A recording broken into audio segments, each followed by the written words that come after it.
14 ఏళ్ల వయసులోనే miss India టైటిల్ని గెలుచుకుంది ఓ తెలుగు అమ్మాయి. పత్తిపాటి రామయ్య నాయుడు, మార్తే దంపతులకు ముంబైలో జన్మించింది లీలా. స్కూల్లో చదువుతున్న రోజుల్లోనే లీలకు అందాల పోటీలంటే ఇష్టం ఏర్పడింది.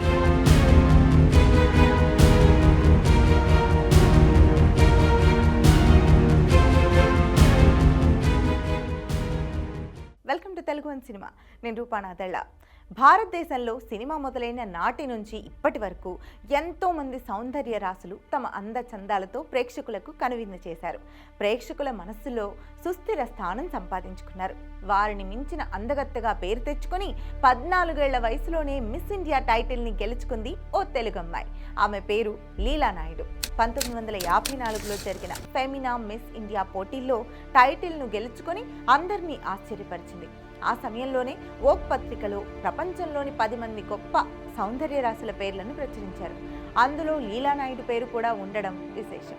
ఆమె కొన్ని హిందీ, ఇంగ్లీష్ చిత్రాల్లో నటించారు. రాజ్ కపూర్ వంటి లెజెండరీ డైరెక్టర్ లీలతో సినిమా చేయాలని 4 సార్లు ప్రయత్నించి విఫలమయ్యారు. అంతటి పేరు ప్రఖ్యాతులు సంపాదించుకున్న లీలా నాయుడు గురించి చాలా మందికి తెలియదు. ఆమె తెలుగు అమ్మాయి అనే విషయం కూడా ఎవ్వరికీ తెలియదు. అసలు ఈ లీలా నాయుడు ఎవరు, ఎక్కడ పుట్టింది, ప్రపంచంలోనే గొప్ప అందగత్తెగా పేరు తెచ్చుకున్న ఆమె వార్తల్లో లేకుండా పోవడానికి కారణం ఏంటి అనే విషయాలు తెలుసుకుందాం. 1940లో మదనపల్లెకు చెందిన తెలుగు శాస్త్రవేత్త పత్తిపాటి రామయ్య నాయుడు, మార్తే దంపతులకు ముంబైలో జన్మించింది లీలా నాయుడు. నోబెల్ అవార్డు గ్రహీత మేరీ క్యూరీకి సంబంధించిన ఒక ల్యాబ్ను పారిస్లో రన్ చేసేవారు రామయ్య. ఆయన యునెస్కోకి సలహాదారుగా ఉండేవారు. ఆ సమయంలోనే డాక్టర్ మార్తెను పెళ్లి చేసుకున్నారు. ఆమె భారతదేశానికి సంబంధించిన పరిశోధనలు చేసేవాళ్ళు. లీల ప్రాథమిక విద్య పారిస్లోనే సాగింది. ఆ తర్వాత వీరి కుటుంబం ముంబైలో స్థిరపడింది. ఆ సమయంలో టాటా కంపెనీకి కూడా సలహాదారుగా వ్యవహరించారు రామయ్య. స్కూల్లో చదువుతున్న రోజుల్లోనే లీలకు అందాల పోటీలంటే ఇష్టం ఏర్పడింది. చూసే కొద్దీ చూడాలనిపించే అందంతో అందరినీ ఆకర్షించేవారు లీల. స్కూల్లో ఉన్నప్పుడే ఫెమినా అందాల పోటీలకు హాజరయ్యారు. అలా 1954లో మిస్ ఇండియా టైటిల్ను గెలుచుకున్నారు. ఒబెరాయ్ హోటల్స్ను స్థాపించిన మోహన్ ఒబెరాయ్ తనయుడు తిలక్ రాజ్ లీలా అందానికి దాసోహమైపోయాడు. వీరి వివాహం 1956లో జరిగింది. అప్పటికి లీల వయసు 16 సంవత్సరాలు మాత్రమే. తిలక్ వయసు 33 ఏళ్లు. వీరికి మాయా, ప్రియా అనే 2 కవల పిల్లలు జన్మించారు. ఆ తర్వాత విభేదాల కారణంగా తిలక్ రాజ్ నుంచి విడిపోయారు లీల. పిల్లల బాధ్యతను తనే తీసుకున్నారు తిలక్. 2 పిల్లలు పుట్టిన తర్వాత 1960లో అనురాధ చిత్రంలో హీరోయిన్గా నటించారు లీల. ఈ సినిమా ఆశించిన స్థాయి విజయాన్ని అందుకోకపోయినా ఉత్తమ చిత్రంగా జాతీయ అవార్డును గెలుచుకుంది.